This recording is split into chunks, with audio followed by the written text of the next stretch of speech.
No one at the dinner table noticed when Cameron Perez stopped eating. The laughter was too loud, the clinking glasses too sharp. His cough-dry restrained practice blended into the background, like an inconvenience everyone had learned to ignore. Across from him, his wife's family spoke freely about investments, upgrades, and futures that clearly did not include him. Someone joked about how long a man like that could last. Someone else laughed. Cameron lowered his eyes, not in shame, but in habit. To them, he was already gone. A sick husband, a financial dead end, a quiet mistake that would soon correct itself. Then his phone vibrated. Once, briefly. A missed call from an unfamiliar number, no voicemail, no name. Just silence, heavy, deliberate, unfinished. Cameron slipped the phone back into his pocket as another remark landed, like a verdict. He didn't defend himself. He didn't interrupt.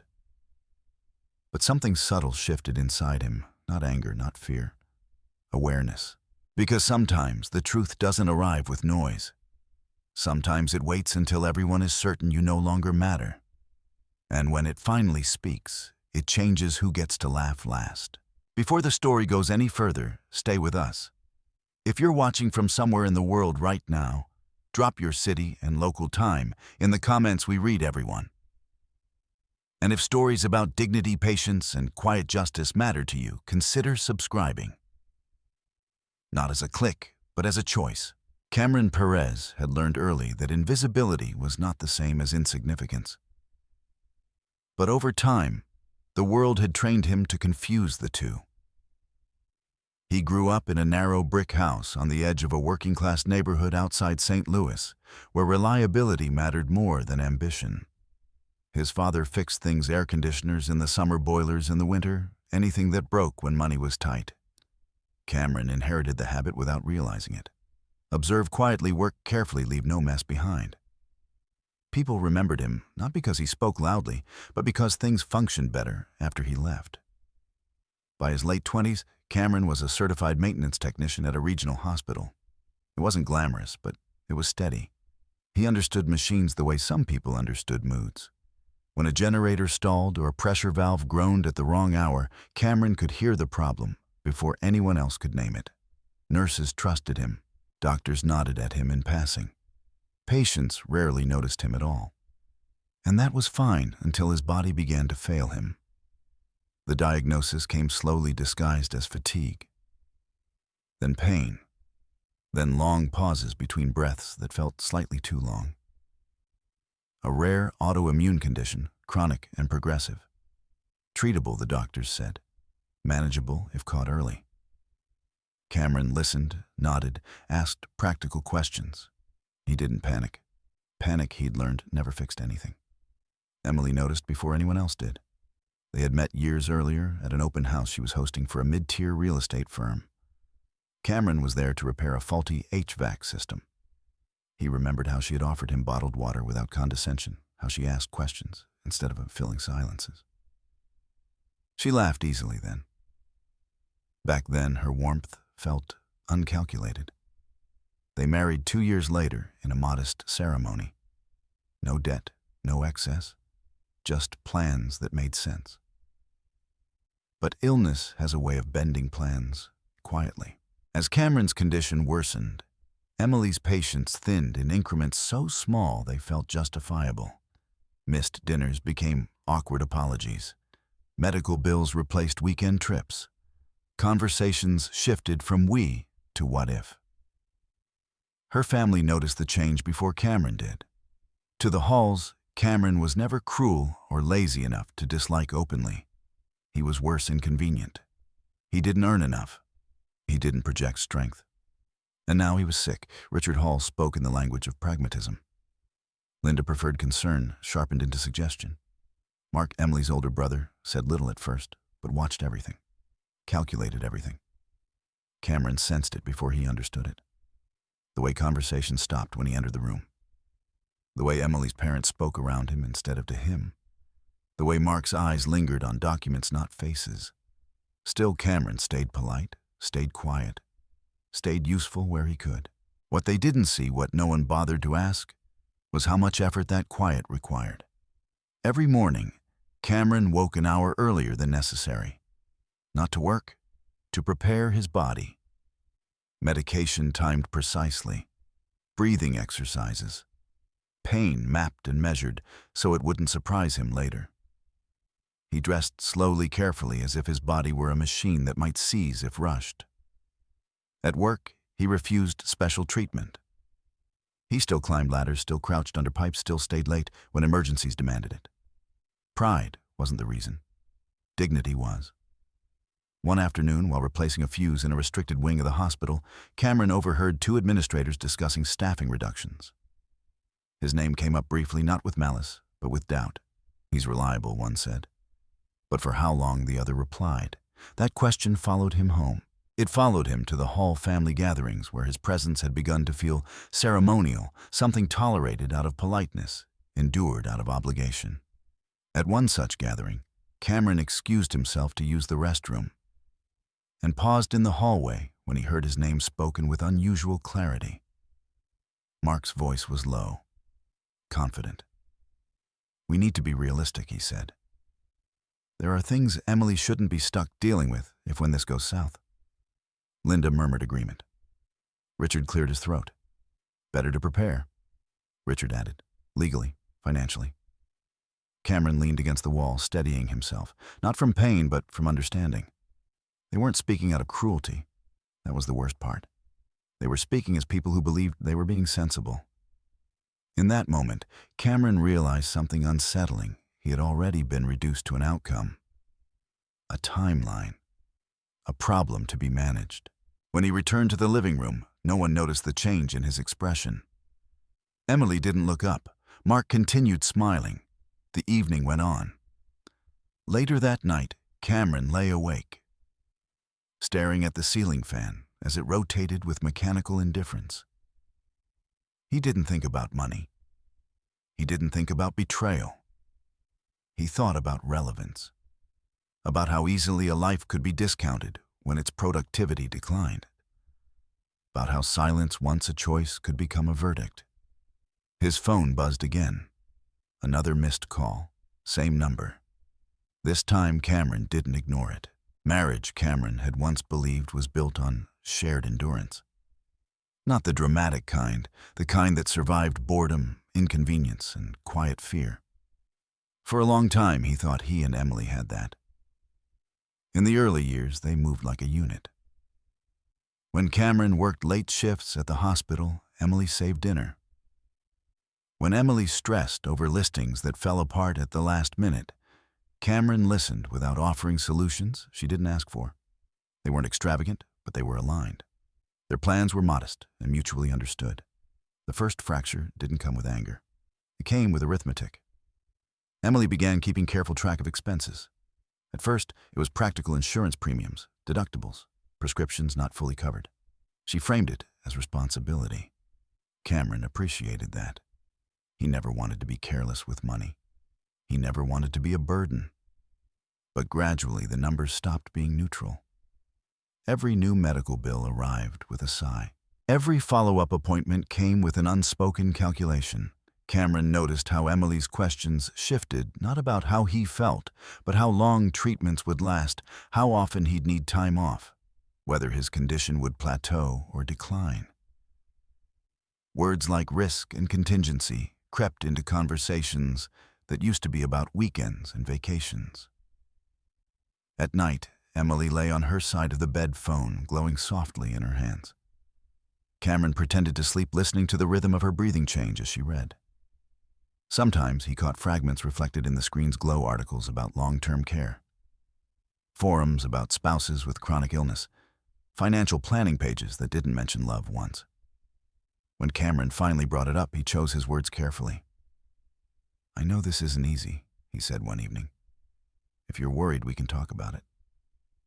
Emily hesitated just long enough for the silence to matter. "I'm just trying to be prepared," she replied. "Someone has to think ahead." Cameron nodded. He didn't argue. Preparation, after all, wasn't a sin. But preparation slowly became distance. Emily stopped attending his appointments. She claimed work conflicts, then stopped explaining altogether. When Cameron came home exhausted, she offered efficiency instead of comfort medications, laid out reminders, set conversations abbreviated. She wasn't cruel. She was organized. The warmth between them didn't vanish overnight. It cooled degree by degree until Cameron began to feel like a responsibility rather than a partner.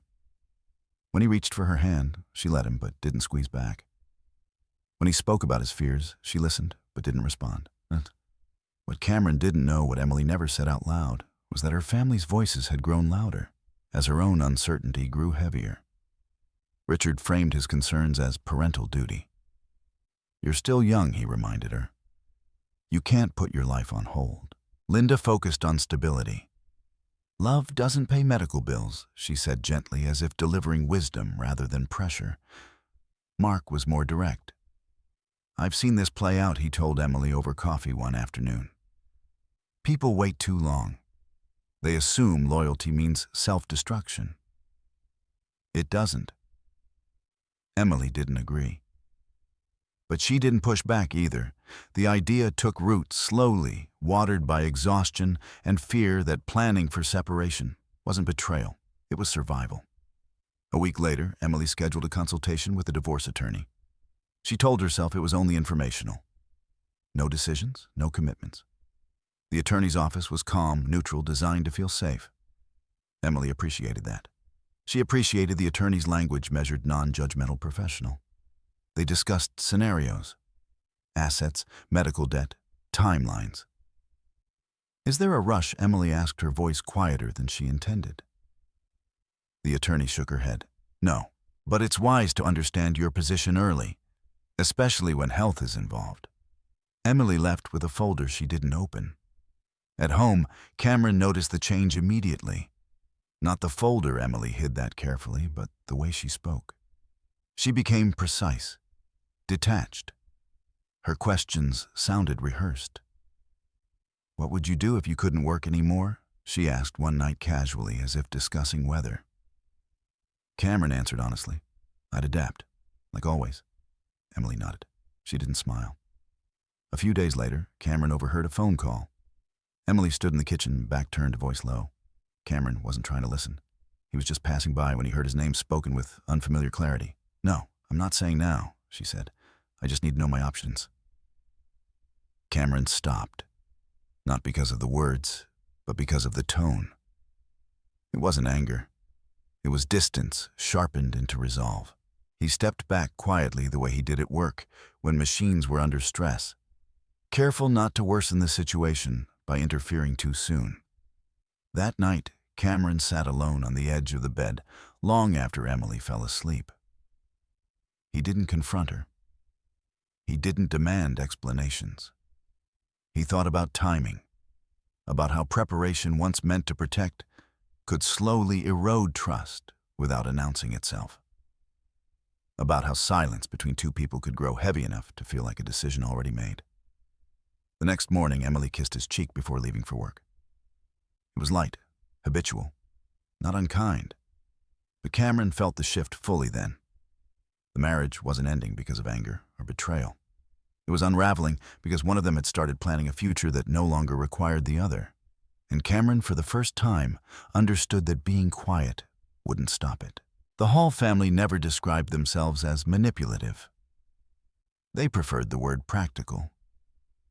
From their perspective, life was a sequence of calculated decisions, each one justified by outcomes rather than intentions. Emotion was something you managed, not something you followed. And Cameron Perez, quiet, sick, financially unremarkable, represented a variable that no longer made sense. They didn't say this outright. They didn't need to. It showed in the way Richard Hall cleared his throat before speaking, as if preparing to deliver news rather than opinion.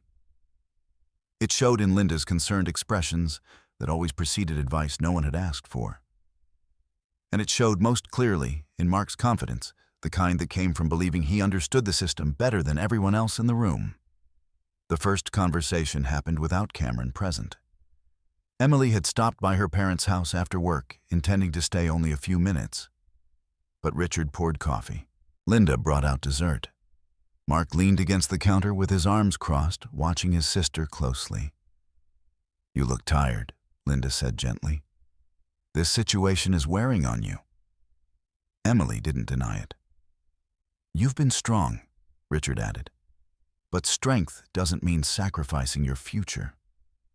Mark spoke last. "We need to talk about contingencies." The word landed exactly as intended. Neutral, reasonable, impossible to argue with without sounding naive. They talked about Cameron's condition in abstract terms. Progression, prognosis, uncertainty. They talked about Emily's income, her career trajectory, the strain of supporting someone who might not recover fully. They framed everything as concern. No one asked how Cameron felt. "What if something happens?" Linda asked softly. "You can't be left exposed." "I'm not planning anything," Emily said defensively. We know," Richard interrupted. "And we're not saying you should. But knowledge is protection," Mark nodded. "There are ways to make sure you're secure, legally, financially." Emily hesitated. Cameron wouldn't agree to anything that feels dishonest. Mark smiled slightly. "That's why you don't frame it that way." Over the next few weeks, those conversations multiplied. Sometimes they were brief comments slipped into unrelated discussions. Other times they were deliberate, scheduled under the guise of family dinners. They talked about joint accounts, about powers of attorney, about what Emily would be entitled to if circumstances changed. Mark began sending Emily articles, nothing alarming, nothing aggressive. Just pieces about financial planning for spouses with chronic illness, estate management, risk mitigation. "They're just resources," he said when Emily questioned him. Information is neutral. But information, Cameron would later realize, was never neutral when it was selectively framed. Cameron noticed the shift indirectly. Emily began asking questions that felt oddly specific. "Do you still have that old savings account from before we were married? Would you ever consider consolidating accounts? What if something happened suddenly? Wouldn't it be easier if things were streamlined?" Cameron answered honestly but cautiously.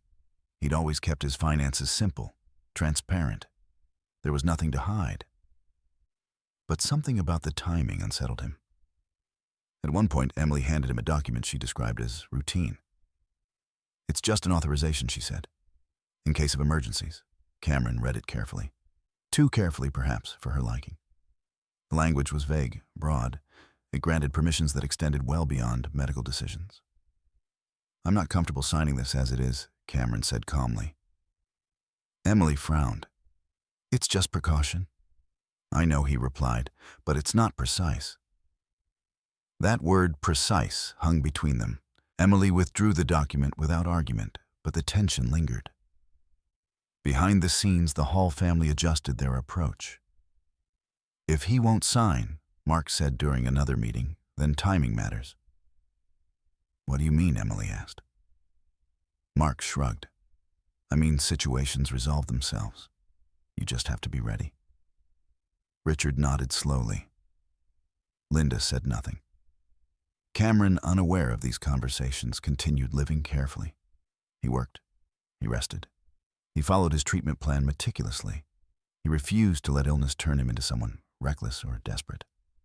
What he didn't realize was that his restraint was being misinterpreted as weakness. One evening, while Cameron showered, his phone buzzed on the nightstand. Emily glanced at it reflexively. The same unfamiliar number flashed across the screen again. She didn't answer. She didn't mention it. Later, when Cameron stepped into the living room, Emily closed her laptop a little too quickly. He noticed, but said nothing. The next family gathering was quieter than usual. Cameron sat at the table, hands folded, listening. Mark spoke about markets. Richard complained about regulations. Linda asked Cameron about his health with exaggerated concern. "Still holding up?" she asked. "As best I can," Cameron replied. Mark smirked. "That's admirable." The word didn't feel like praise. As the evening wound down, Cameron excused himself to step outside for air. His lungs ached slightly, a reminder not to overdo things. He leaned against the railing, eyes closed. Inside, voices lowered. "We need to be careful," Emily said. "He's not stupid, no. Well, Mark agreed. But he's tired. And tired people miss things, Linda sighed. I just don't want this to get ugly. Richard's response was firm. It doesn't have to, as long as we stay ahead of it. Cameron didn't hear everything. He didn't need to. When he returned inside, the conversation shifted instantly. Smiles reappeared. Plates were cleared. That night, Cameron lay awake again, but this time his thoughts were sharper. He replayed the questions, the documents, the silences, the way plans seemed to exist just outside his awareness. For the first time, Cameron allowed himself to name what he was sensing. They weren't waiting for him to fail. They were preparing for it. And in doing so, they were quietly deciding who he was allowed to be before he ever had the chance to decide for himself. His phone buzzed once more. This time, a voicemail appeared. From the same unfamiliar number. Cameron stared at the screen, heart steady but alert. Whatever this was, it wasn't random. And whatever the Hall family thought they were managing was no longer happening without his notice. Pain, Cameron had learned, was not the worst part of being sick. Uncertainty was. The pain followed patterns now predictable, almost courteous in its consistency. It flared in the mornings before medication took hold, dulled by midday, then returned quietly at night, like an unpaid debt. Cameron tracked it the way he tracked mechanical faults at work, intensity duration triggers. He adapted. He adjusted. What unsettled him was how others responded to the pain, not the pain itself. At the hospital, Cameron remained dependable. He moved more slowly, yes, but with intention. He delegated when necessary, asked for help when safety demanded it. He refused pity. Most of his colleagues respected that. A few admired it. At home, things were different. Emily watched him the way people watched things they feared might break, carefully from a distance, always prepared to step back. She reminded him to rest, but her tone lacked warmth. Concern had turned procedural. One morning, Cameron struggled longer than usual to button his shirt. His fingers trembled slightly, stiff with inflammation. Emily noticed. "Do you want help?" she asked, already halfway out the door. "I've got it," Cameron replied. He always did eventually. That afternoon, Cameron had a follow-up appointment with Dr. Alan Moore, his primary specialist. Dr. Moore was in his late 50s, precise without being cold, compassionate without being indulgent. He'd never spoken to Cameron as if he were fragile. The exam was thorough. The silence afterward was not. "I won't sugarcoat this," Dr. Moore said, folding his hands. "Your condition is progressing, slower than we feared, but faster than we hoped." Cameron nodded. "What does that mean realistically?" "It means we need to adjust treatment and expectations." "How much time?" Cameron asked.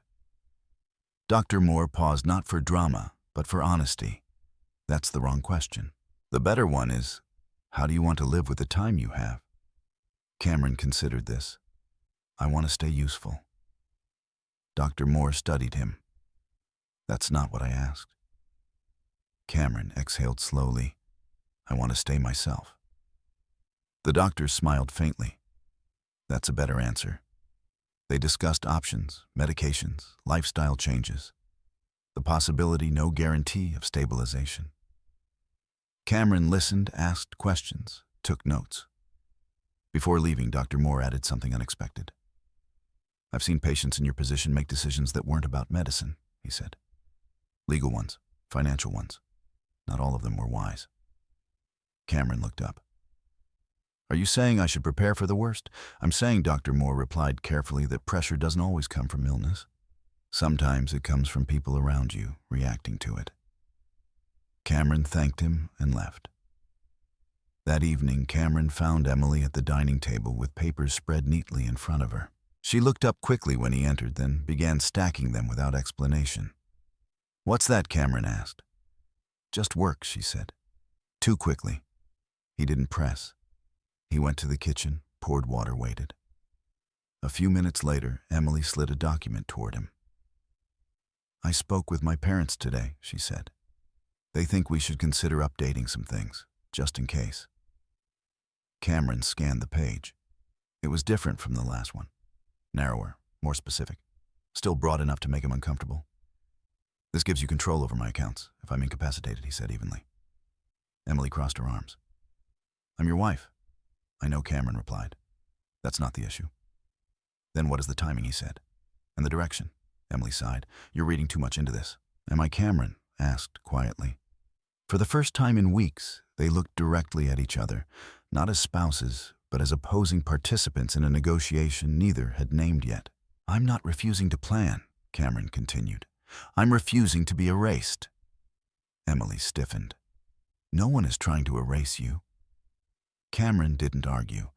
He simply slid the document back. I won't sign this, he said. Not like this.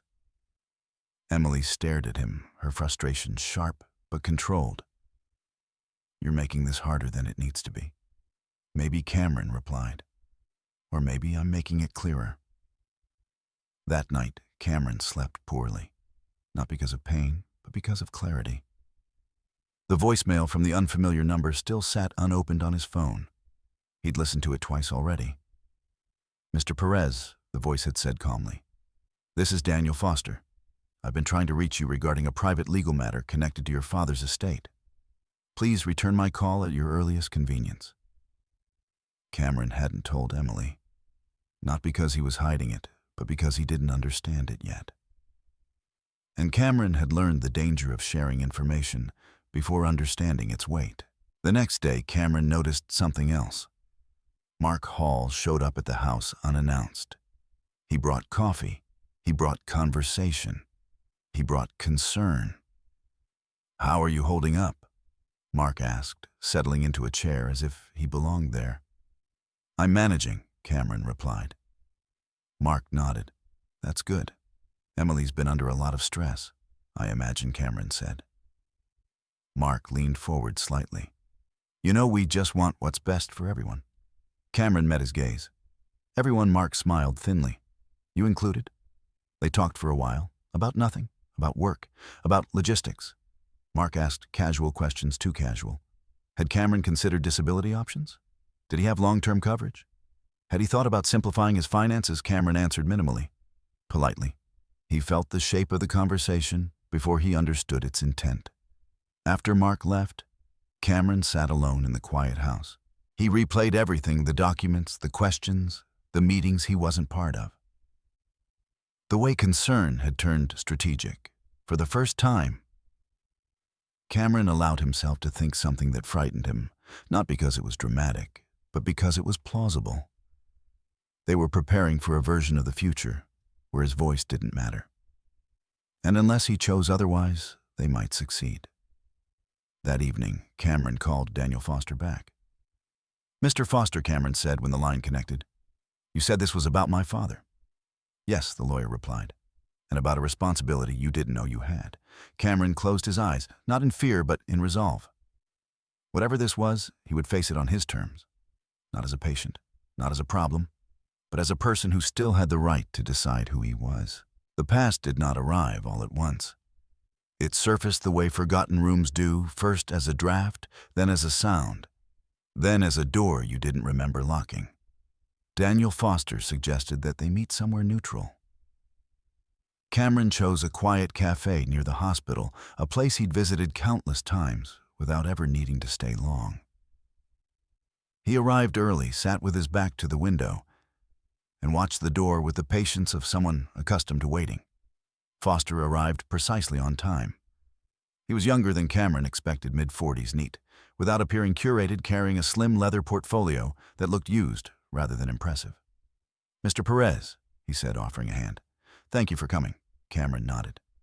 You said this was about my father. It is, Foster replied, settling into the chair. Specifically about something he created and something he chose not to explain. Foster opened the portfolio and slid a single page across the table. It was old-yellowed at the edges, bearing a signature Cameron recognized immediately. His father's handwriting had always been precise, deliberate. The sight of it tightened something in Cameron's chest. My father was a mechanic, Cameron said. He didn't have assets worth managing. Foster smiled faintly. That's what he wanted people to believe. The words didn't land with drama. They landed with weight. Foster explained carefully, never rushing, never assuming. Cameron's father had been involved in a series of early infrastructure ventures, unremarkable on the surface, profoundly scalable beneath. He'd invested quietly, reinvested patiently, built layers of protection around something that, if exposed too early, would have attracted attention Cameron's father didn't want near his family. He was careful, Cameron said, more statement than question. Yes, Foster replied, and protective. The trust had been structured years ago. Multiple jurisdictions, independent trustees, ethical clauses woven through every layer. It was designed to grow, to endure, and most importantly, to remain inaccessible until very specific conditions were met. Why wasn't I told? Cameron asked. Foster didn't answer immediately. He waited until Cameron looked up. Because your father believed knowledge changes people, he said, and not always for the better. Cameron stared at the page. So he decided for me. He delayed, Foster corrected, until you were old enough and grounded enough to understand what mattered. And when was that supposed to be? Foster's gaze was steady. Now. The explanation unfolded slowly. The trust had remained dormant by design. Cameron's father had died, believing that if Cameron ever needed it, the structure would still be there, untouched, unseen, intact. There were triggers, Foster said. Life events, health, external pressures. Cameron laughed once quietly. So being sick counts? Yes, Foster replied. Being tested does. The number came later, not in the first meeting, not in a way that invited reaction. Just a fact delivered plainly like a measurement. 10 billion. Cameron didn't respond immediately. He didn't ask for clarification. He didn't ask if it was a mistake. He asked one question instead. Who knows? Only those legally required to, Foster said, which currently includes me and now you. Cameron exhaled slowly. The world outside the cafe continued uninterrupted. Cars passed. People laughed. Nothing shifted visibly. Inside, everything had. What happens now? Cameron asked. That depends, Foster replied, closing the folder. On what kind of man you intend to remain. Cameron didn't answer right away. That night, he sat alone in the living room, long after Emily went to bed. He didn't open documents. He didn't search for proof. He didn't imagine changes. He thought about his father, about the quiet pride, the insistence on doing things correctly even when no one watched, about the way his father used to say, if you can fix something without announcing it, you should. Cameron understood now. The trust wasn't a reward, it was a responsibility. Over the next week, Cameron learned more, but selectively. Foster explained the structure, the safeguards, the clauses Cameron found most compelling. There were provisions that disqualified beneficiaries involved in coercion, clauses that froze access in cases of manipulation, entire sections dedicated to preventing exactly the kind of behavior Cameron was now witnessing in his own home. Your father anticipated pressure, Foster said. He didn't anticipate who it would come from. But he prepared for it. Cameron made a decision then, quietly, without ceremony. He would tell no one, not yet. At home, the atmosphere grew colder, though nothing overt changed. Emily was polite, efficient, distant. The Hall family remained cordial, their concerns sharpened into something Cameron now recognized as strategic. Mark called more often. Linda checked in with questions that felt rehearsed. Richard spoke about planning and realism. Cameron listened, observed. He noticed how questions clustered around access and authority. Who signed what? Who would be responsible if something happened? They were careful, but not careful enough. One evening, Cameron received an email, forwarded accidentally. Mark had intended to send it to Emily. It referenced documents Cameron had never seen, assumptions about his compliance, language that framed his illness as a timetable. Cameron didn't confront them. He forwarded the email to Daniel Foster. This matters, Foster replied shortly after. Save everything. Cameron began documenting quietly. Not with bitterness, but with precision. Dates, language, patterns. He continued going to work, continued treatment, continued being exactly who they expected him to be, tired, distracted, compliant. What they didn't realize was that Cameron's quiet had shifted from habit to choice. And choice, unlike weakness, could be reversed. Late one night, Emily asked him a question that felt rehearsed. "If things got worse," she said carefully, "would you want me to take care of everything?" Cameron looked at her. Truly looked. "I want honesty," he replied. "From everyone involved?" Emily didn't answer. She turned away, the conversation unfinished. Cameron didn't follow her.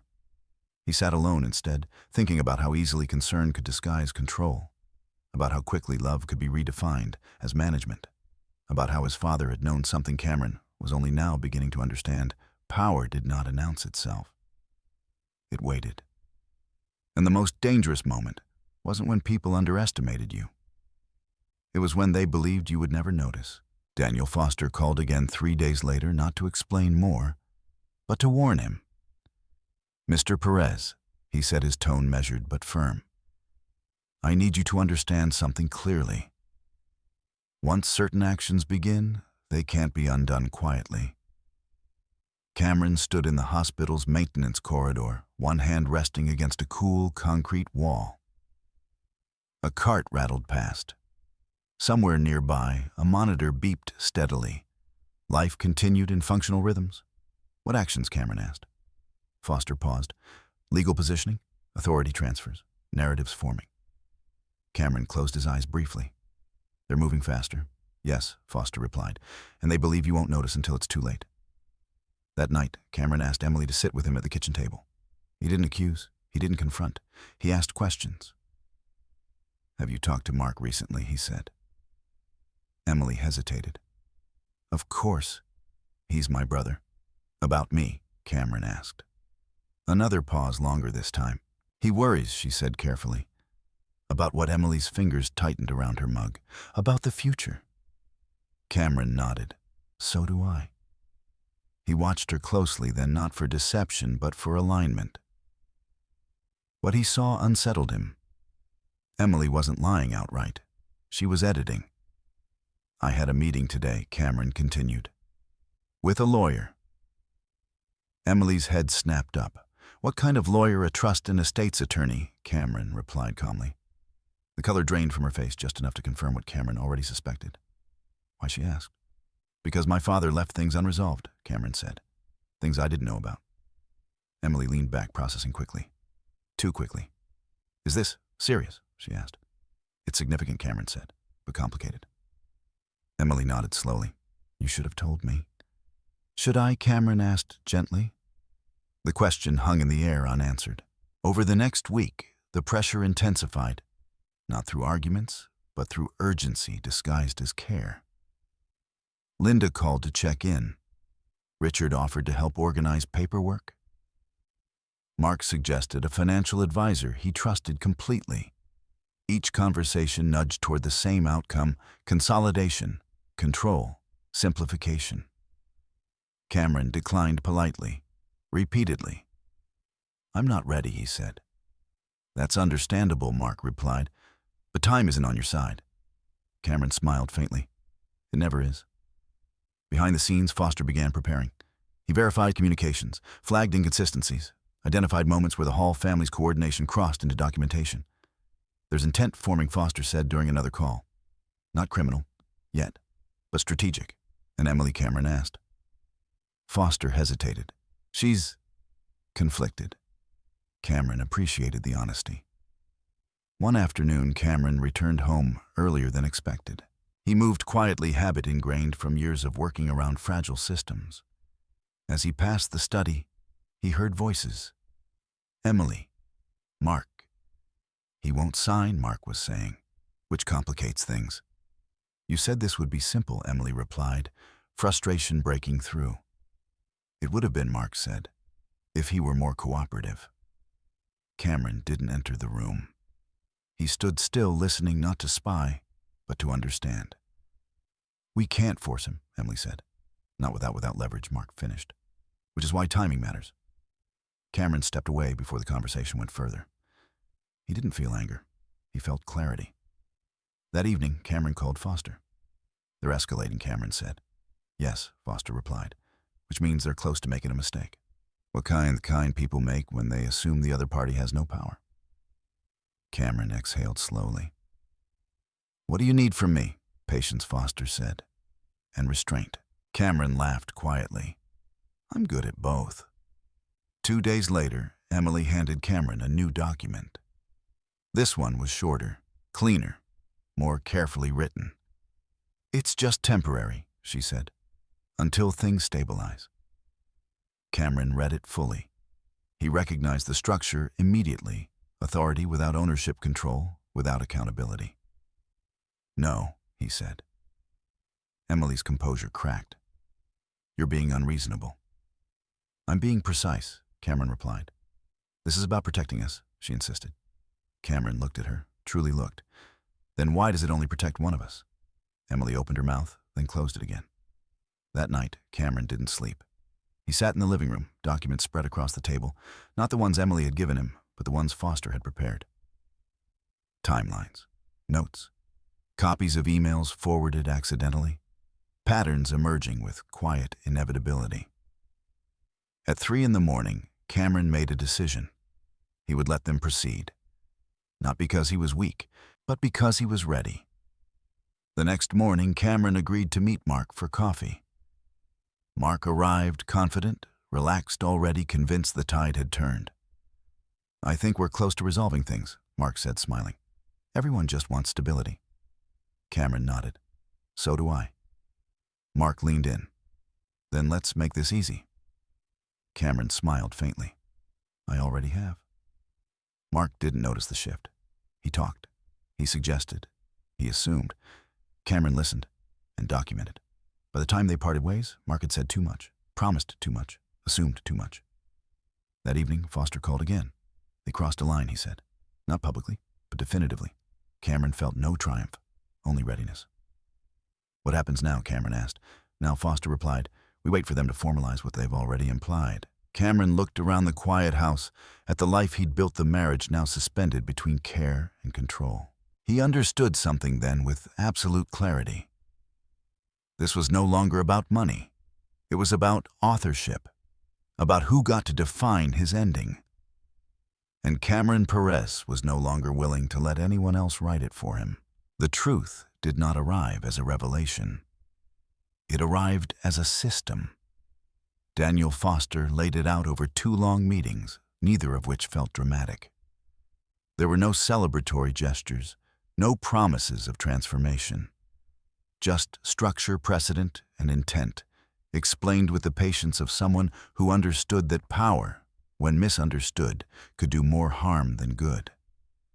"The trust isn't a vault," Foster said, sliding a schematic across the table. "It's a framework." Cameron studied the page. Lines branched into substructures: independent trustees, compliance auditors, ethical triggers. It looked less like wealth and more like governance. "Your father designed it this way for a reason," Foster continued. "He believed money amplifies character. He wanted to ensure it never replaced it." Cameron nodded slowly. That sounded like his father. The trust had no single point of access, no master key. It operated through layers that required time, verification, and intent. Any attempt to force authority through coercion, deception, or undue influence did not merely fail. It froze. "Temporarily?" Cameron asked. "Indefinitely," Foster replied. "Until an independent review is completed." Cameron exhaled. "So if someone tried to manipulate, they'd disqualify themselves." Foster finished. The realization settled quietly. The trust wasn't just protected from misuse. It was protected from people like the Hall. "And Emily?" Cameron asked. Foster hesitated. "That depends on our actions." The clause was clear: spouses retained access only under conditions of transparency and consent. Any documented attempt to consolidate control without full disclosure triggered automatic suspension. Cameron leaned back. He felt no vindication, only an unexpected sadness. Because safeguards existed not to punish wrongdoing, but because wrongdoing was anticipated. He left the meeting with copies sealed and instructions precise. Do nothing overt. Say nothing unnecessary. Let behavior complete its own record. At home, Cameron shifted into stillness, not the passive kind, but the deliberate sort that allowed others to reveal themselves. Emily noticed. "You've been quiet," she said one evening, watching him from the doorway. "I always am," Cameron replied. "Yes," she said, "but this is different." Cameron didn't correct her. Over the next several days, Emily's questions grew sharper, less exploratory, more outcome-driven. "If something happened to you suddenly," she asked once, "wouldn't it be easier if I already had authority?" "Easier for whom?" Cameron replied. Emily frowned. "For both of us," Cameron nodded. "Then we should make decisions together." Emily didn't answer. Mark, meanwhile, stopped disguising his urgency. His calls became more frequent, his tone more insistent. "We're just trying to help," he said during one conversation. "But hesitation creates risk." "Risk to whom?" Cameron asked. Mark laughed lightly. "You know what I mean." "I do," Cameron replied. "That's the problem." Each interaction added to the record, not because Cameron provoked them, but because they could not help themselves.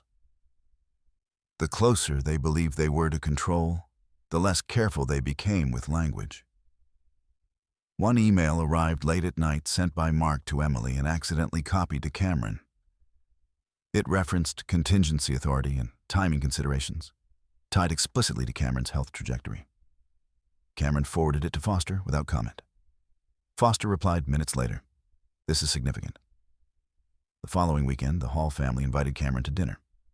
The tone was different, overly warm, carefully orchestrated. Richard praised Cameron's resilience. Linda expressed concern with theatrical sincerity.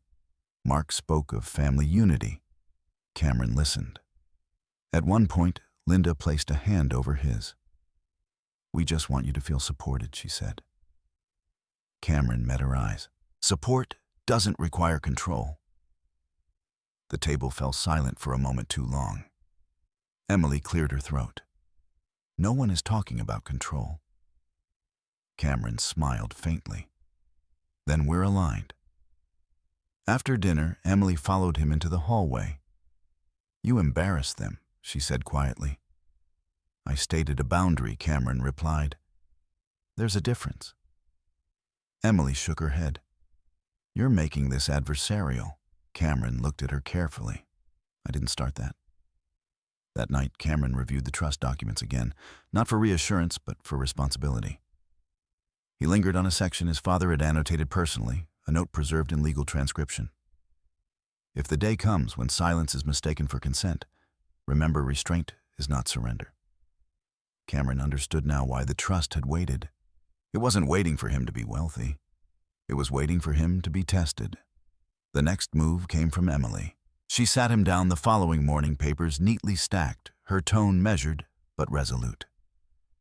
"I've spoken to a lawyer," she said. "Not about divorce, about protection." Cameron nodded. "Protection from what uncertainty?" she replied. He reviewed the document carefully. It was the most sophisticated yet crafted to appear mutual, while granting disproportionate authority. "I won't sign this," Cameron said calmly. Emily's composure fractured. "You don't trust me?" "I trust patterns," Cameron replied. "And I trust process." Emily stood abruptly. "You're choosing conflict." "No," Cameron said. "I'm choosing clarity." She left the room without another word. That afternoon, Foster called. "They've initiated a formal consultation," he said, "which means their intentions are no longer theoretical." Cameron closed his eyes. "What does that mean for the trust?" "It means," Foster replied, "that once they formalize action, the ethical review will trigger automatically." Cameron felt a quiet certainty settle in his chest. Not relief, readiness. He spent the evening alone, thinking not about money, but about thresholds, about how easily concern could become entitlement, about how illness had made others feel licensed to decide for him. When Emily returned home, she found Cameron waiting at the table. "I need you to understand something," he said gently. "Whatever happens next will be documented. Not by me, but by the consequences of your choices." Emily stared at him, uncertainty flickering across her face. "Is that a threat?" "No," Cameron replied. It's a truth." She didn't respond. Cameron didn't press. He knew now that the system his father had built was already doing what it was meant to do, not enriching him, not empowering him, but revealing who believed his life was something they could manage. And in that revelation, Cameron found something he hadn't expected. Not control, not vengeance, but the steady, undeniable return of his own authority. Cameron learned that patience, when misunderstood, invited boldness.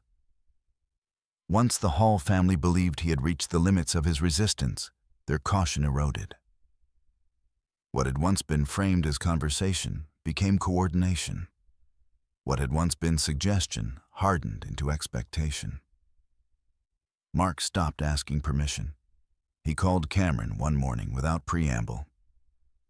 "I've scheduled a meeting with a financial consultant this Friday," he said. "Someone who specializes in transitional planning. You should be there." Cameron paused, phone pressed to his ear, the hum of hospital machinery steady in the background. "I didn't agree to that." Mark chuckled lightly. "It's just informational. No decisions."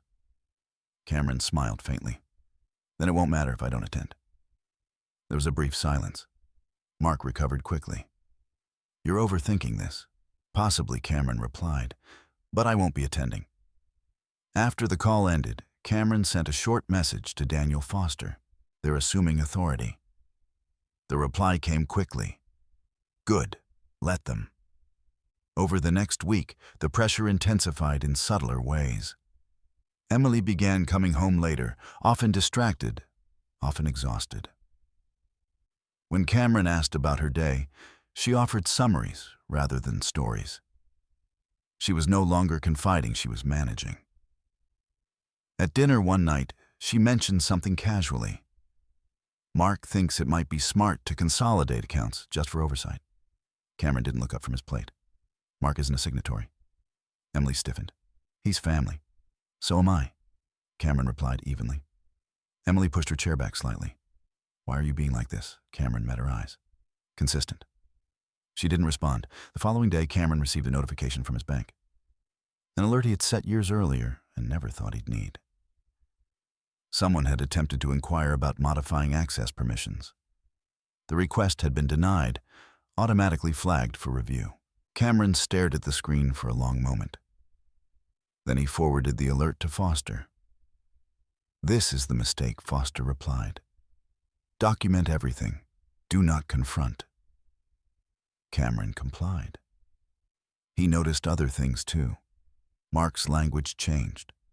Where he once spoke hypothetically, he now referenced outcomes as foregone conclusions. "When this is sorted," Mark said during a phone call, "Emily will need stability."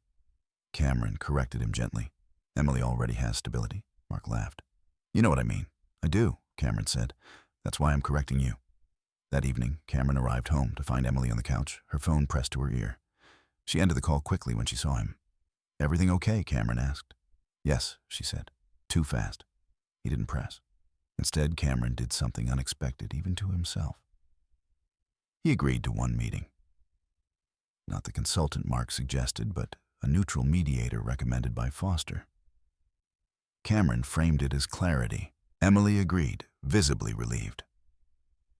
The meeting took place in a quiet office downtown. The mediator asked questions designed to surface intentions rather than accusations. "What outcome are you hoping for?" she asked Emily. Emily hesitated. "Security." "And you?" she asked Cameron. "Autonomy." Cameron replied. The difference lingered in the room. The mediator turned to Emily. "Do you believe your husband is incapable of making decisions for himself?" Emily's response was immediate. "No." "Then why are so many decisions being made around him, rather than with him?" Emily had no answer. Afterward, Mark called Cameron, furious. "You blindsided us," he snapped. Cameron remained calm.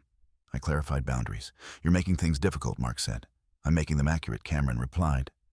That night, Cameron reviewed the accumulated documentation. Emails, messages, meeting notes.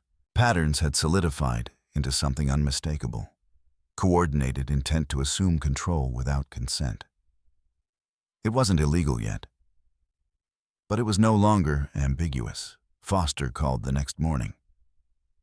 "They've crossed into formal misrepresentation," he said. not in court, but on record. What does that mean? Cameron asked.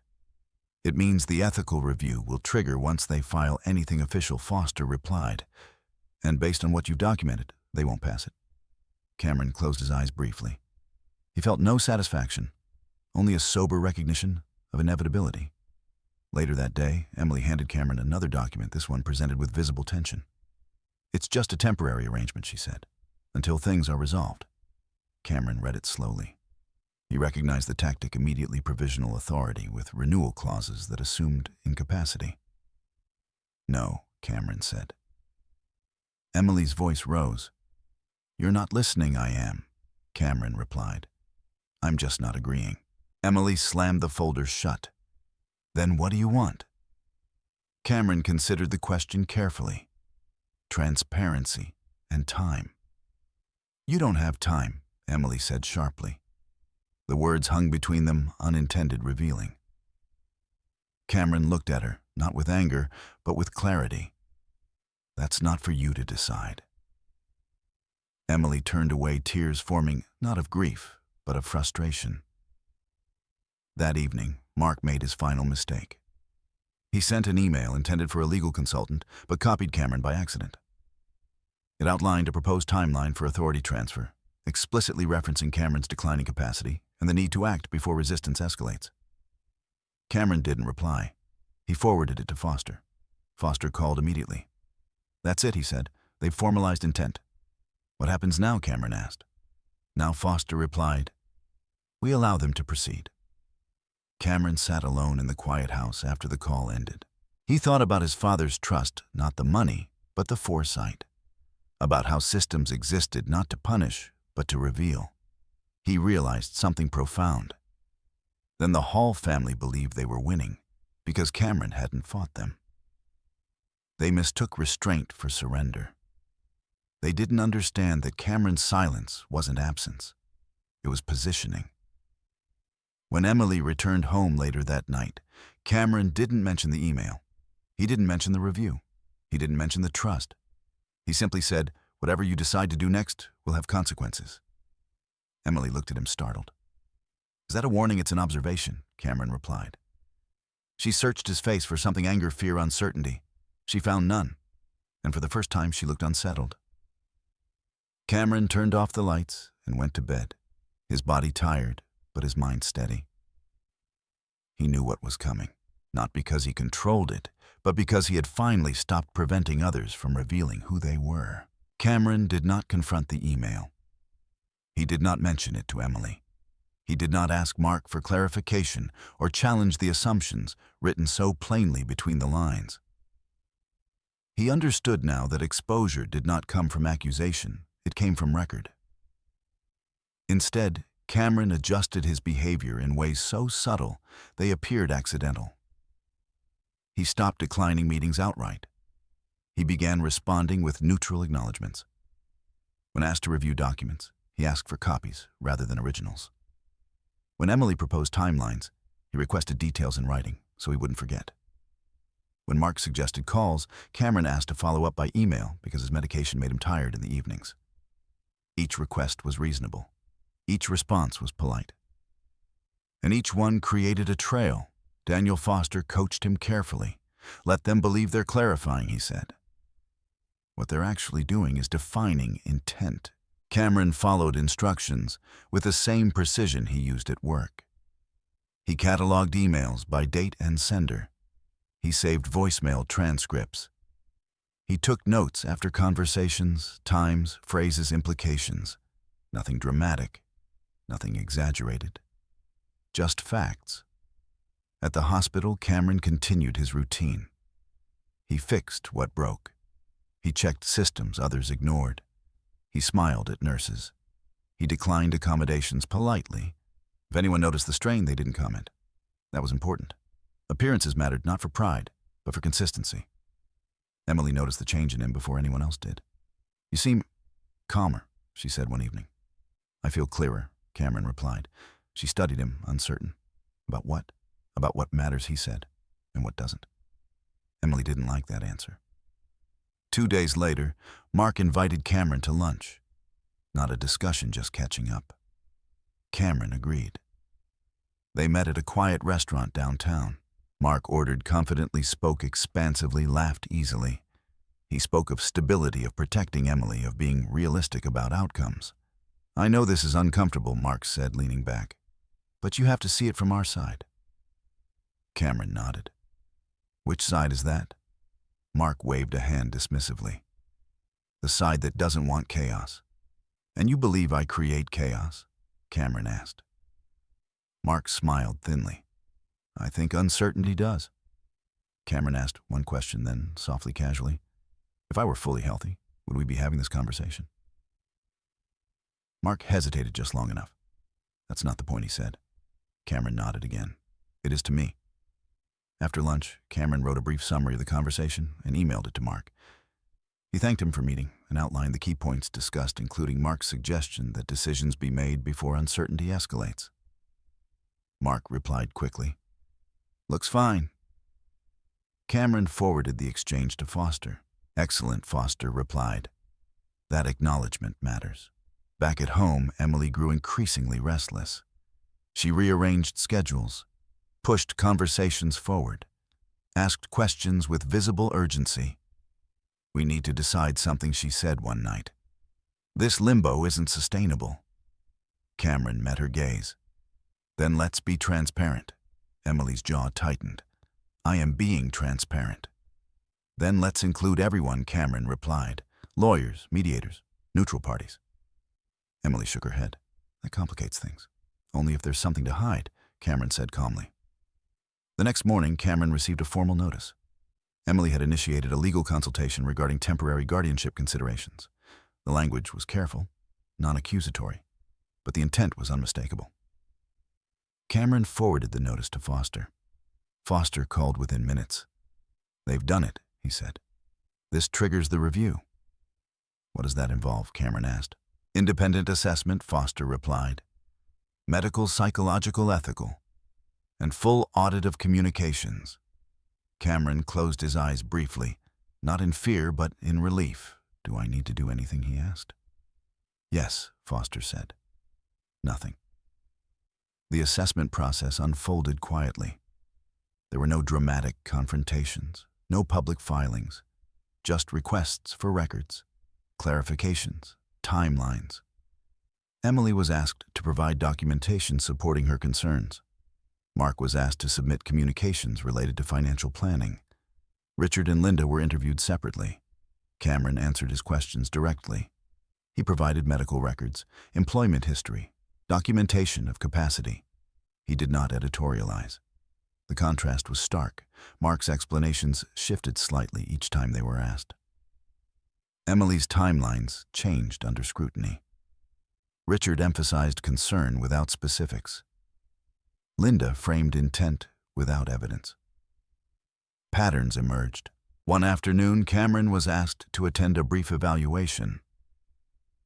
The clinician reviewed his records, asked practical questions, observed him quietly. At the end, she closed her notebook. "Mr. Perez," she said, "you are fully capable of managing your affairs." Cameron nodded. "I know." When the preliminary findings were shared with the trustees, the tone shifted decisively. Foster explained it later in a single sentence. "They don't like coercion." The trust's ethical review flagged the Hall family's actions as premature and manipulative. Not criminal, not malicious, but disqualifying. Emily was notified first. She came home pale, holding the letter with trembling hands. "They think I was trying to control you," she said, disbelief edging into panic. Cameron took the letter, read it carefully, then handed it back. "Because you were." Emily shook her head. "I was trying to protect us." Cameron spoke gently. "Protection doesn't remove consent." She sank into a chair, the reality settling slowly. "What happens now, that depends," Cameron replied. "On what you do next." Mark reacted differently. He called Cameron furious. "You set us up," he accused. "I documented." Cameron replied. "You let this happen." "No," Cameron said evenly. "You chose it." The following week, the trustees issued their formal position. Emily's access to any future trust-related considerations was suspended pending further review. Mark was barred entirely due to demonstrated intent to misrepresent capacity. The decision was quiet, procedural, final. There was no celebration, no announcement, just consequence. That night, Cameron sat alone in the living room, the house unusually still. He felt no triumph, only a deep, sober calm. He thought about the months of pressure, the careful patience, the silence mistaken for weakness. He thought about his father's trust, not the money, but the design, the understanding that power revealed character long before it rewarded it. Emily stood in the doorway watching him. "I didn't think it would end like this," she said softly. Cameron looked at her. "Neither did I." She hesitated. "What do you want now?" Cameron answered honestly. "Truth and distance." Emily nodded slowly, the weight of it settling in.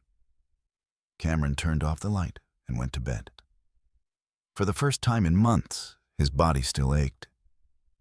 But his life no longer felt under siege. The system had spoken. Not loudly, not cruelly, but clearly. The courtroom was smaller than Cameron expected. Not the sweeping, dramatic space people imagined when they thought of justice. No gallery full of observers, no press waiting outside. Just polished wood-neutral walls and a quiet efficiency that stripped the moment of spectacle. The kind of room where outcomes were decided not by volume, but by records. Cameron sat beside Daniel Foster, hands folded, posture steady. He felt the familiar ache in his joints, the dull reminder of his condition, but stayed in the background. His attention was focused not on the people across the aisle, but on the process unfolding exactly as designed. Emily sat a few seats away, flanked by her own counsel. She looked smaller here, less certain.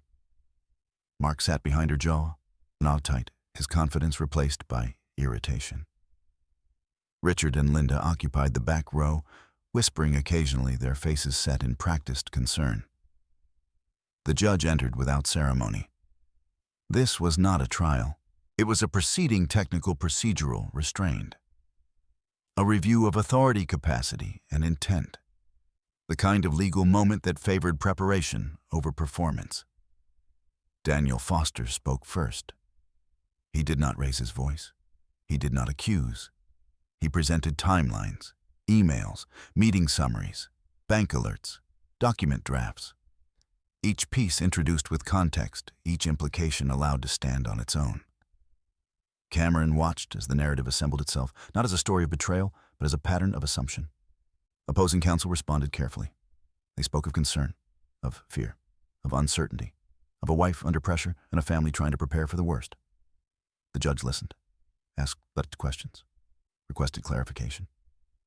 When Mark was asked to explain his communications, his answers grew less precise. He shifted between explanations framed urgency as care downplayed language that was now plainly documented. "And when you wrote that authority should be transferred before resistance escalates." "What did you mean by resistance?" the judge asked calmly. Mark hesitated. "I was referring to confusion." Confusion on whose part, the judge asked. Mark glanced toward Emily, Cameron's. The judge turned her gaze to Cameron for the first time. "Mr. Perez," she said, "do you consider yourself confused about your circumstances?" Cameron met her eyes. "No, Your Honor." "Have you ever been assessed as lacking capacity to make decisions for yourself?" "No." "Have you refused medical advice, financial disclosure, or legal consultation?" "No." The judge nodded, making a note. When Emily was questioned, her voice trembled not with guilt, but with the strain of realization. "I thought I was doing the responsible thing," she said. "I didn't think he could see the situation clearly." "Did you ask him?" the judge replied. Emily opened her mouth, then closed it again. The silence that followed was not hostile. It was definitive. Daniel Foster presented the final component last, not dramatically, not triumphantly. He explained the structure of the trust, its ethical safeguards, and the automatic review triggered by documented attempts at coercive authority. The judge reviewed the material carefully. "This trust," she said slowly, was constructed to prevent precisely the scenario we're discussing. She looked up. It does not reward manipulation. It does not respond to urgency without consent. And it does not remove agency from a capable individual. Her ruling was concise. Cameron retained full legal authority over his person and assets. Any attempts to assume control, without his explicit informed consent, were invalid. The actions taken by Emily and her family did not meet the standard of protective necessity. As such, they carried consequences not punitive but corrective. Emily's access was suspended. Mark's involvement was formally restricted. The trust's position was upheld in full. There was no gavel slam, no dramatic conclusion, just a decision entered into record. As the parties stood, Cameron felt a subtle shift, not relief, not victory, but closure of a chapter that had weighed on him longer than he'd realized. Outside the courtroom, the hallway felt strangely quiet. Emily approached him first. "I didn't think they would see it this way," she said, her voice unsteady. Cameron nodded. "They saw what was documented. That wasn't my intention," she insisted. "I never wanted to hurt you." Cameron looked at her carefully. "Intent doesn't erase impact." She swallowed hard. "Is there anything I can do?" Cameron answered honestly. "Give me space." Mark stormed past them, his frustration finally unfiltered. "You planned this," he said sharply. Cameron turned to him calmly. "I recorded what you said." "That's not the same thing," Mark snapped. "It is in court," Cameron replied. Richard and Linda remained behind their expressions, a mixture of disbelief and wounded pride. Linda reached for Cameron's arm, then thought better of it. "We were just trying to help," she said quietly. Cameron nodded. "I believe you believed that." Then he turned away. Later that evening, Cameron sat alone in his apartment, the house now quiet in a way that felt permanent. Emily had taken a bag and left without argument, not out of anger, but recognition. Daniel Foster called to check in. "It's done," he said. "The trust remains intact, and so does your authority." "Thank you," Cameron replied. "You handled this with restraint," Foster added. "Most people don't." Cameron smiled faintly. Most people weren't raised by my father. After the call ended, Cameron sat in silence, reflecting not on what he'd gained, but on what had been clarified. Love that required control was not love. Concern that erased consent was not protection. And silence, when chosen deliberately, could be a form of strength. He thought about his illness not as a weakness, but as a filter. It had stripped away assumptions, exposed intentions, forced others to reveal who they were when they believed the clock favored them. Outside, the city hummed softly. Life moved forward indifferent and persistent.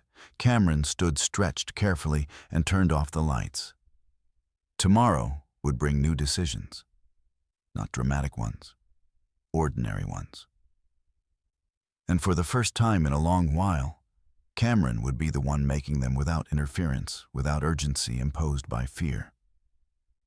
Not because he had won, but because he had remained himself long enough for the truth to speak. The collapse did not come with shouting or spectacle. It came the way most consequences do, quietly and all at once. Within days of the ruling, the Hall family's carefully maintained narrative began to unravel. Not publicly, not in headlines, but in the spaces that mattered to them, most professional relationships, private credibility, and the subtle trust they had assumed was permanent. Emily moved into a short-term rental across town. She took only what she needed: clothes, personal items, nothing that required negotiation. When she left the keys on the kitchen counter, Cameron understood the gesture for what it was. Not apology, not reconciliation, but acknowledgement. Mark felt the impact first. The restriction placed on him by the trust did not accuse him of fraud. It didn't need to. The language was procedural, but the implication was unmistakable. Any advisor, consultant, or institution reviewing the documentation could read between the lines. This was someone whose judgment had been formally questioned. Clients began postponing meetings. A partnership he'd been courting stalled indefinitely. One bank requested additional disclosures before proceeding with a project Mark had once considered routine. He complained to Richard. Blamed lawyers, blamed Cameron. This didn't have to happen, Mark snapped during one tense phone call. He made it personal. Richard listened tight-lipped. You made assumptions, he said finally, and assumptions leave traces. Linda struggled differently. She had always believed the concern expressed often enough would be mistaken for virtue. Now she found herself explaining repeatedly why her intentions hadn't mattered. Friends who once nodded sympathetically now listened with polite distance. Questions lingered longer than she liked. We were just trying to help, she said more than once. But the phrase no longer carried the comfort it once did. Cameron watched all of this from a distance he did not celebrate. He felt no pleasure in their discomfort, only a sober recognition of symmetry actions, once unchallenged, now reflected back without distortion. Emily reached out a week after the ruling. They met at a quiet cafe halfway between their homes. Neutral ground. Neither arrived early. Emily looked tired, not devastated, just worn down by the realization that certainty had been an illusion. I didn't think it would cost this much, she said after they sat. Cost what Cameron asked. My assumptions, she replied. My sense of control. Cameron nodded. Control is expensive, especially when it's borrowed. Emily winced not at the words, but at the truth behind them. I thought I was being realistic, she said. Everyone kept telling me I was. Cameron stirred his coffee slowly. Realism without consent becomes management. She looked at him, then really looked. Do you hate me? No, Cameron said honestly. But I don't trust you right now. Emily absorbed that quietly. Is there any chance? Cameron raised a hand gently. Not yet. She nodded, accepting the boundary without argument. After she left, Cameron sat alone for a while, listening to the low murmur of conversation around him. He felt something settle inside him, not satisfaction, not sadness, but finality. The need to explain himself was gone. At work, Cameron noticed the change as well. Not in how people treated him, but in how he treated himself. He took breaks when his body demanded them. He delegated without apology. He accepted help without interpreting it as weakness. Dr. Moore noticed too. You're managing differently, the doctor observed during a routine visit. I'm managing honestly, Cameron replied. Dr. Moore smiled. That's usually when things stabilize. And they did slowly. Cameron's condition didn't disappear, but it stopped dictating every interaction. Treatment adjusted, expectations recalibrated. Life found a new rhythm, less urgent, more deliberate. Daniel Foster called once more, not with updates, but with closure. The trust is secure, he said. No pending challenges, no further reviews. Good, Cameron replied. There's one more thing, Foster added. Your father left a personal note, not legally binding, just personal. Cameron hesitated. I'd like to read it. The letter arrived a few days later. Short, handwritten, familiar. If you're reading this, it means you needed protection from people who mistook silence for permission. I'm sorry you had to learn that lesson this way, but I trust you to finish it with integrity. Cameron folded the letter carefully and placed it back in the envelope. He didn't feel absolved. He felt understood. Meanwhile, the Hall family retreated inward. Richard sold part of his business to cover stalled ventures. Linda stopped calling. Mark stopped pretending this was temporary. Their world didn't end. It simply adjusted to the truth they'd tried to avoid. Power taken without consent never lasts. Cameron's life, by contrast, grew quieter. Not smaller, just clearer. He moved into a smaller apartment closer to the hospital, simplified his routine, donated anonymously to a patient assistance fund he'd helped repair systems for years earlier. Not as redemption, not as statement, just continuity. One evening, as Cameron sat by the window, watching the city lights flicker on, his phone buzzed. A message from Emily. I'm starting therapy, not to get you back, to understand why I needed to control what scared me. Cameron stared at the screen for a long moment, then he replied simply, I'm glad.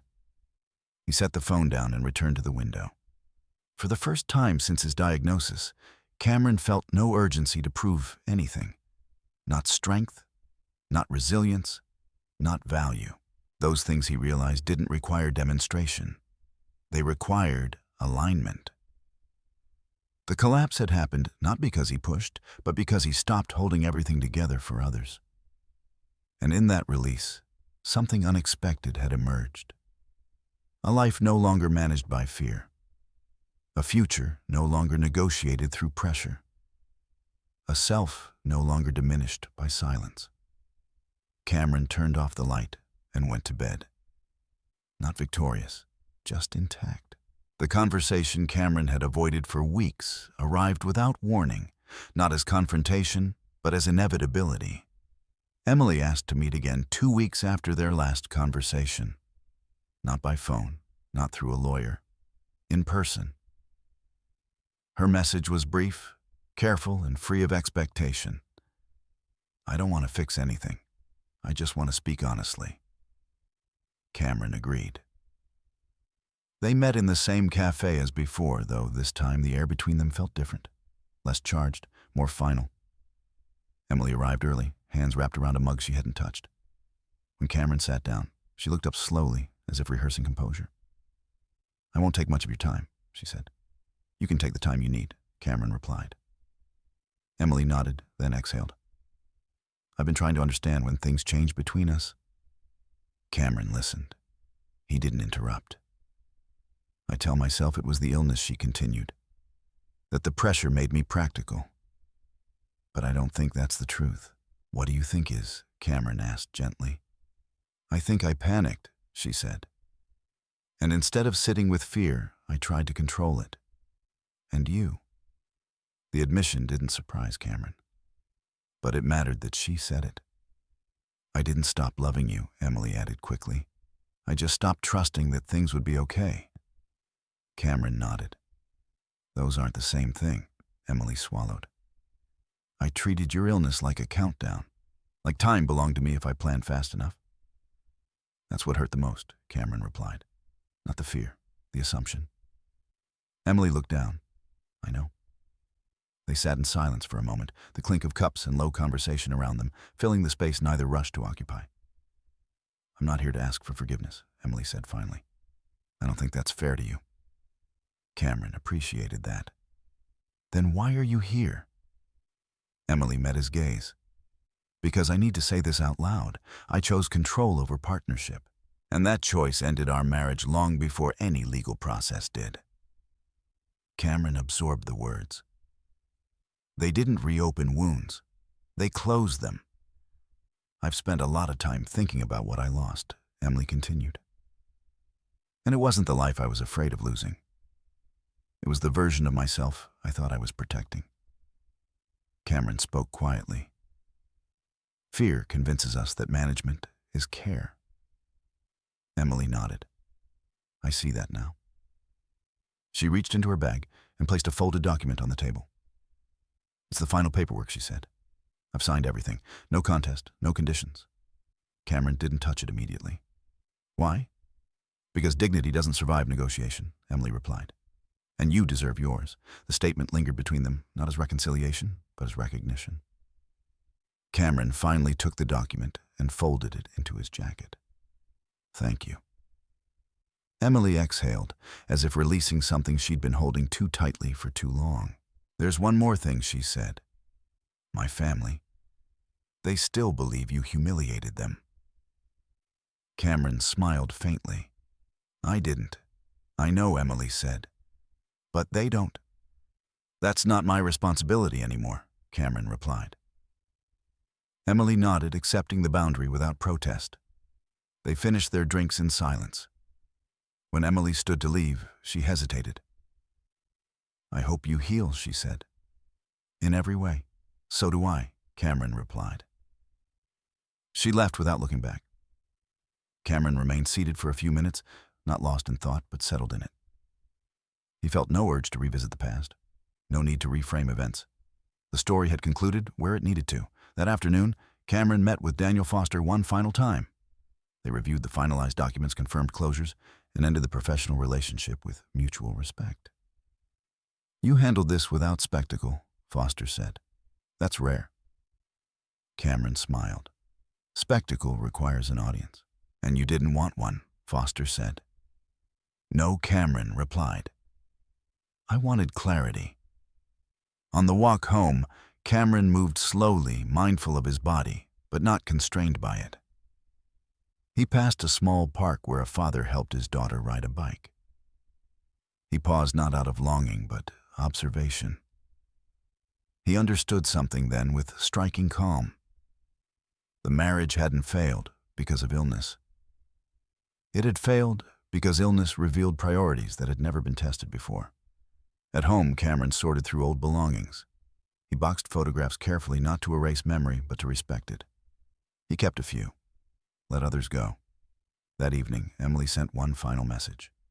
I hope one day you believe that I see you clearly now. Cameron considered the words carefully before replying. Seeing clearly and acting differently are not the same. I wish you growth. She didn't respond. Cameron turned his phone off and sat by the window, the city dimming into evening. He didn't feel lost the way people described it. There was sadness, yes, but also a sense of alignment he hadn't known before. The conversation had ended, not with anger or bargaining, but with truth spoken at the right time, in the right measure. That was enough. Cameron prepared dinner for himself, something simple, something he could manage easily. He ate slowly, without distraction, without guilt. As he cleaned the kitchen, he thought about dignity not as something claimed in moments of triumph, but as something preserved in moments of restraint. He had not won Emily back. He had won himself back. And that, Cameron realized, was not the beginning of something new. It was the return to something essential he had never actually lost, only set aside while others tried to decide his worth for him. Healing did not arrive as a milestone. It arrived as a practice. Cameron learned this in the weeks that followed as his life settled into a rhythm no longer dictated by reaction. The days were quieter now. Fewer conversations, fewer obligations, but they were not empty. They were deliberate. He adjusted his schedule at the hospital, moving from physically demanding tasks to oversight and systems coordination. It wasn't a promotion, and it wasn't charity. It was a role that fit who he was, becoming someone who understood how things failed and how they could be made resilient without constant force. His colleagues noticed the shift. You seem lighter, one of the nurses said one afternoon, as Cameron reviewed a maintenance report. I carry less that isn't mine, Cameron replied. Dr. Moore noticed it too. During a routine check-in, he reviewed Cameron's charts, then looked up with mild curiosity. Your stress markers are down. Cameron smiled faintly. I stopped negotiating my life. Dr. Moore nodded. That'll do it. Treatment continued. Medication adjustments. Physical therapy on days when stiffness crept in more aggressively. Cameron didn't romanticize the process. Some mornings were still difficult. Some nights, pain returned uninvited. But the difference was subtle and profound. The pain was no longer interpreted as urgency.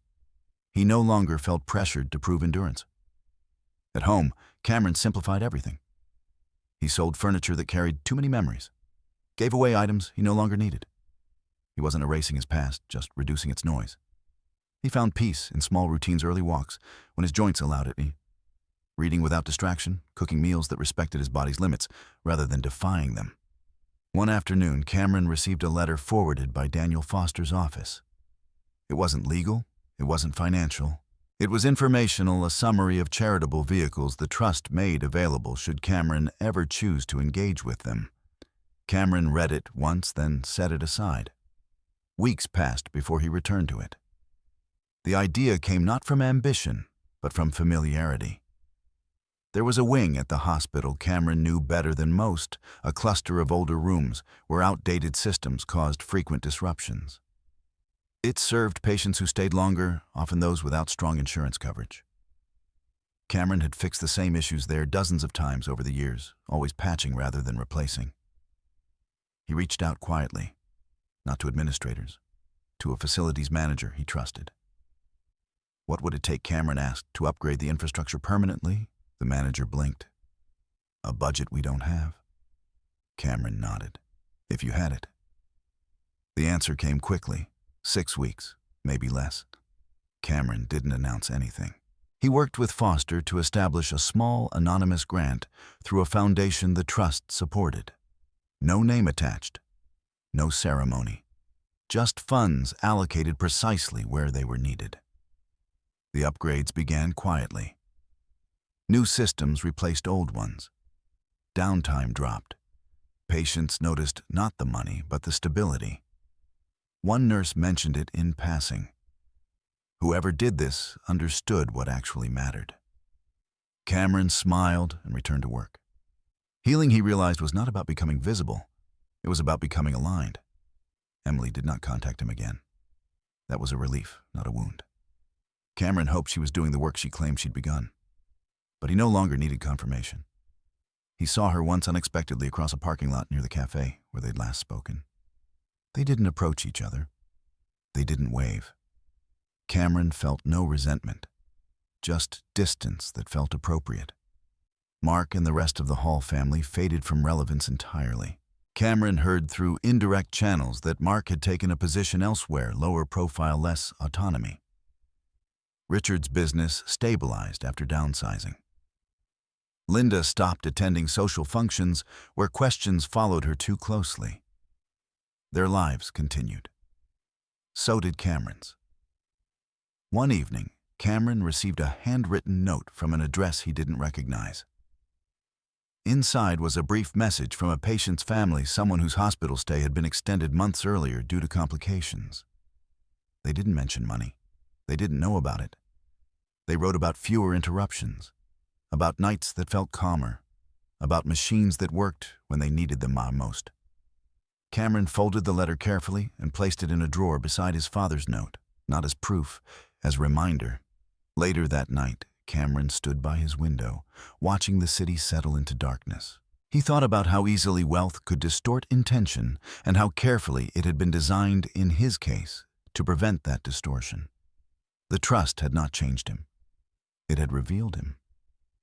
He understood now why his father had waited, why the structure had been layered with restraint, why access had required endurance.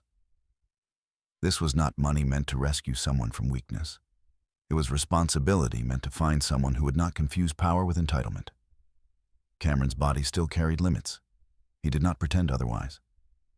But those limits no longer defined the boundaries of his life. He had learned to ask different questions, not how much time do I have, but what kind of presence do I want to have while I'm here. That shift changed everything.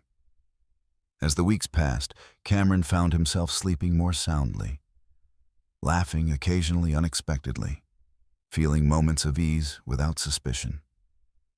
He no longer felt the need to prepare for being replaced, because his life was no longer something others were managing. It was something he was living carefully, honestly, and without apology. Healing, Cameron realized, did not mean returning to who he had been before. It meant becoming someone who no longer needed permission to exist as he was. Legacy, Cameron came to understand, was not something you declared. It was something you practiced when no one was watching. In the months that followed, life continued without markers that would have impressed anyone else. There were no announcements, no visible shifts in status, no sudden displays of wealth. Cameron kept the same apartment, wore the same clothes, drove the same aging car that he maintained himself when his hands allowed it. What changed was subtler and far more durable. Cameron stopped explaining himself. At work, he became a quiet reference point. When systems failed in unexpected ways, people came to him, not because he outranked them, but because he noticed patterns others overlooked.